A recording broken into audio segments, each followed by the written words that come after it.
There's a moment spreading like wildfire across social media right now, and it tells you everything about what just went down in Cleveland.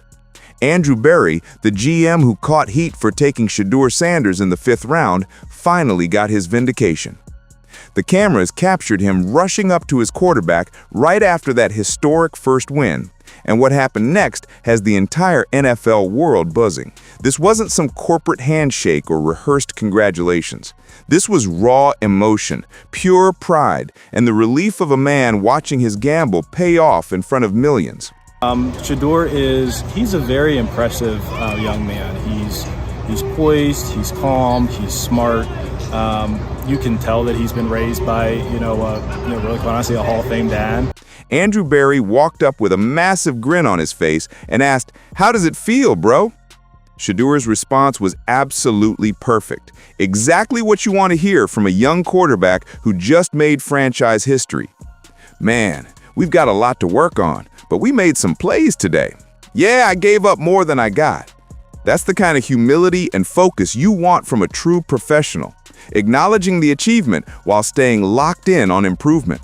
And Berry's reaction to his quarterback, the way he connected with him, the genuine happiness in his voice, it all showed just how much he believed in Shedeur's success and how massive this moment was for him personally. Let's break down Andrew Berry's situation here, because the backstory is crucial to understanding why this moment went so viral and why it matters so much. Andrew Berry, the general manager, made the controversial decision to draft Shedeur Sanders in the 5th round. Media critics torched him for the pick. He dealt with doubters who said Shedeur didn't belong on an NFL roster. He faced organizational politics and pressure from people pushing for the Browns to chase a different quarterback. I don't know where that report came from. That's not a request that we made. That being said, I want to be clear, that would have no bearing in terms, whether he participated or not, that has no bearing in terms of how we think of it, but that's... Through all of that noise, Berry believed in Shedeur, fought to get him on the team, and finally got him on the field. Now that Shedeur has snapped a brutal 17-game losing streak that had become a franchise embarrassment, become the first Browns rookie quarterback to win his debut in 30 years, and thrown for over 200 yards while showing the poise and playmaking ability that made Berry believe in him from the start, the GM gets to have his moment.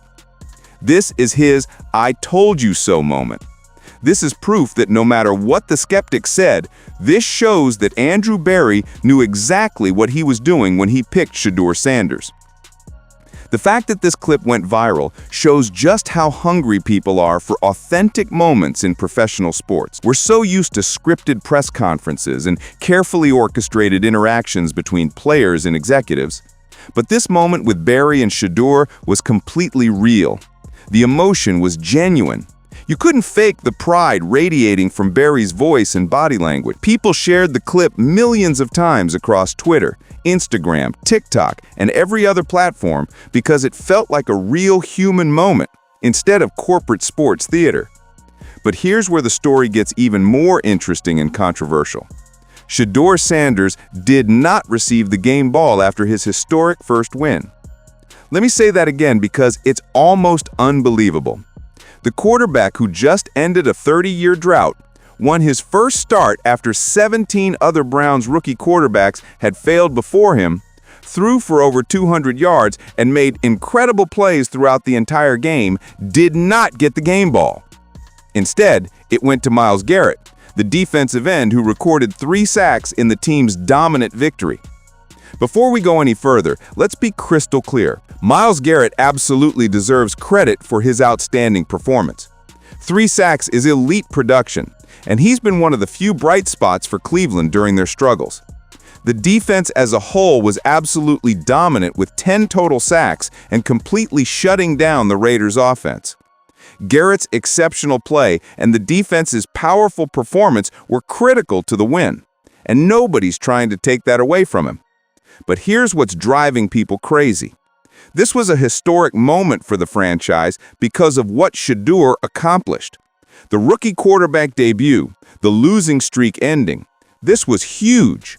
This was the story that defined the game and got everyone in the football world buzzing. The accomplishment that'll be remembered years from now when people look back on Shedeur's career. For the coaches to overlook that with the game ball seems like a massive oversight at best and a deliberate slight at worst. People outside the locker room might not realize this, but who gets the game ball matters tremendously in the locker room. It's a symbolic gesture that communicates what the team values and who deserves recognition. Not getting that recognition sends a message, whether intentional or not, to a rookie quarterback who just accomplished something no Browns rookie had done in 30 years. And based on the social media explosion, plenty of people believe that Shedeur got disrespected by that decision. Myles Garrett's post-game comments show he's a classy veteran who understands how significant this moment was. He talked about how great it felt watching all his teammates make plays and get sacks. He also mentioned chasing the franchise sack record.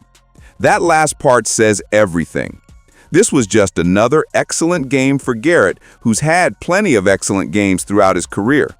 But for Shedeur, this was a career-defining moment, a historic achievement, a turning point not just for him, but for the entire franchise. The moment between Shedeur Sanders and Shedeur right after the game was absolutely beautiful and emotional. Primetime was waiting for his son in the tunnel. When they finally met, you could see the pride and joy radiating from both of them. This was a father watching his son accomplish something incredible, beat the odds, and prove the doubters wrong on the biggest stage. Security had to push people back to give them space for that private moment, and the respect everyone around them showed proves how meaningful this accomplishment truly was. When you consider what Shedeur said about pulling this off with just 1 week of practice, it's absolutely mind-blowing. He said, "You know what I mean? 1 week of practice. This win is crazy. It's incredible. After 1 week of practice, you know what I mean? So imagine what a full offseason would look like. It gets dangerous, but it's only 1 week of practice." That's not just being humble or downplaying his success. That's Shedeur diplomatically calling out the Cleveland Browns for mismanaging the quarterback situation. Take a second to think about what he's really saying here.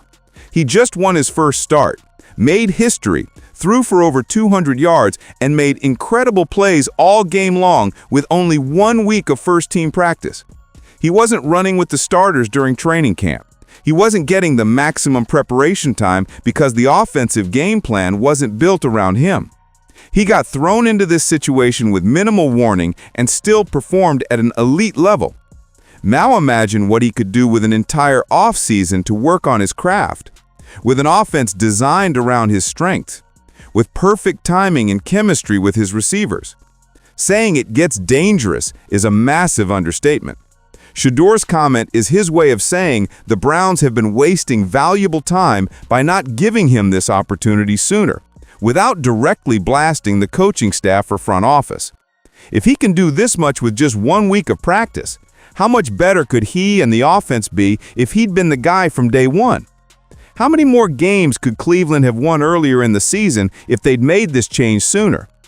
Those are the questions Kevin Stefanski and the coaching staff don't want to answer, and Shedeur just put them on blast in the most professional way possible.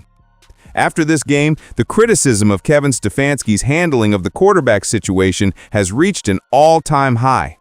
Fans and analysts are demanding to know why it took so long to get Shedeur on the field if he could perform at this level. They're asking why he wasn't getting first-team reps during training camp. Some people are questioning whether organizational politics or stubborn commitment to past decisions kept the coaching staff from making the obvious move sooner. And now that everyone's seen Shedeur excel with minimal preparation, those questions are louder and more pointed than ever. This debut performance massively strengthened Andrew Berry's position in the organization. If there were any doubts about his job security or questions about his talent evaluation, this performance answers them definitively. Berry identified Shedeur as worthy of a fifth-round pick, even though other teams kept passing on him. He fought to bring him to the team and pushed to get him on the field. And now, his quarterback has made history and proven he can compete at this level. That's exactly what a general manager is supposed to do: identify undervalued talent and give them the opportunity to succeed. The contrast between Berry's job security and Stefanski's is becoming increasingly obvious. Berry looks like a genius for drafting Shedeur. Stefanski looks questionable for not playing him sooner and for the controversial game ball decision after a historic performance. If the Cleveland had lost this game, Stefanski would be facing serious heat. But even in victory, there are legitimate questions about his decision-making and whether he's maximizing the talent on his roster. Shedeur's comment to Berry that somebody called me Junior is fascinating because it shows people are already drawing comparisons to his father. When you're Deion Sanders' son and people call you Junior, you're carrying massive expectations and enormous pressure. But Shedeur has consistently shown he doesn't shy away from that kind of pressure or those comparisons. He embraces them, uses them as motivation, and then goes out and does things that honor his father's legacy while carving out his own identity. Shedeur has a powerful support system around him, which is absolutely crucial for a young quarterback's development. He has his father's guidance and wisdom from decades of competing at the highest levels in professional sports. He has Andrew Berry as his general manager who fought to bring him to Cleveland because he believes in him. He has veteran teammates like Myles Garrett who can help him navigate the challenges that come with NFL life. And he has a passionate fan base desperate for quarterback stability who are willing to support him through the inevitable growing pains that come with developing a young quarterback. The overwhelming majority of social media commentary about the game ball controversy has sided with Shedeur. Fans are furious he didn't receive that recognition. Former players are questioning the decision. Analysts are debating whether it reveals deeper issues with how the coaching staff views Shedeur. The narrative has spiraled beyond control, and now the Browns are stuck in an awkward situation that could have easily been avoided by simply giving Shedeur the game ball and letting him have his moment. Myles Garrett saying Andrew was watching over me today is a touching tribute to a fallen teammate.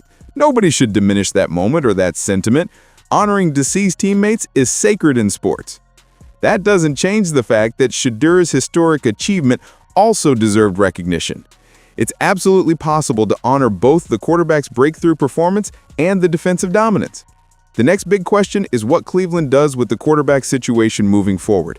Are they going to commit to Shedeur as the starter for the rest of the season? Do they revert to the previous starter once he's healthy? Shedeur's performance, energy, and momentum combined with what he showed on the field make a powerful case for keeping him in the starting role. But sometimes teams can't make the obvious decision because they're stuck in their ways or overcommitted to past choices. If the Browns don't make Shedeur the permanent starter, his comment about imagining what a full offseason would be like will haunt them. He just told them and everyone else that he can be even better with proper preparation and a full opportunity.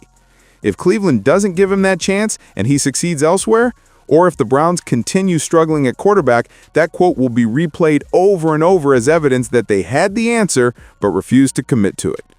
The viral nature of Andrew Berry's moment with Shedeur shows just how badly people want the Browns to succeed.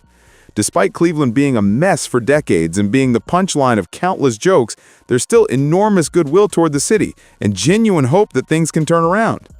Watching the GM and his quarterbacks celebrate together after a historic win taps into that hope and makes people believe this could be the start of something special. The emotional intelligence Shedeur displayed in his post-game comments is impressive for someone his age. He credited his coaches and teammates. He acknowledged there's still work to be done and room for improvement. He stayed humble while also subtly making it clear he deserves more opportunities. Finding that balance is difficult, and the fact he navigated it shows maturity and media savvy that will serve him well throughout his career. The pressure is now squarely on Cleveland's coaching staff to keep giving Shedeur opportunities. The fans want it, the media is pushing for it, the general manager is clearly in his corner, and most importantly, Shedeur just proved he can handle the pressure and perform at this level. If Stefanski and his staff try reverting to the old quarterback hierarchy after this performance, Browns fans will lose their minds. So, here we are. Andrew Berry just got his vindication moment with the quarterback he fought to draft. Shedeur Sanders made history, but didn't get the game ball. Everyone in the football world is talking about what Cleveland should do next, and a fifth-round pick who supposedly didn't belong in the NFL just showed he might be exactly what the Browns have been searching for through 30 years of quarterback hell. What do you think about Andrew Berry's emotional moment with Shedeur after the huge win? Was it wrong that Shedeur didn't get the game ball after his debut? Should the Browns make him the permanent starter based on what you saw? How significant was Shedeur's comment about only having 1 week of practice? Drop your thoughts in the comments because I want to hear what you think about this incredible story. If you've made it this far, you're clearly invested in this story and want to follow every development in Shedeur's journey. Make sure to subscribe and turn on notifications so you never miss an update when we drop new content about the Browns and Shedeur's career. If you believe Shedeur deserved the game ball and Andrew Berry made the right call drafting him, smash that thumbs up button. Share this with your Browns fan friends because this is the moment they've been waiting their entire lives for. The drought is over, history has been made, and the real story is just getting started. Keep watching, keep believing, and keep coming back for more incredible content. Until next time.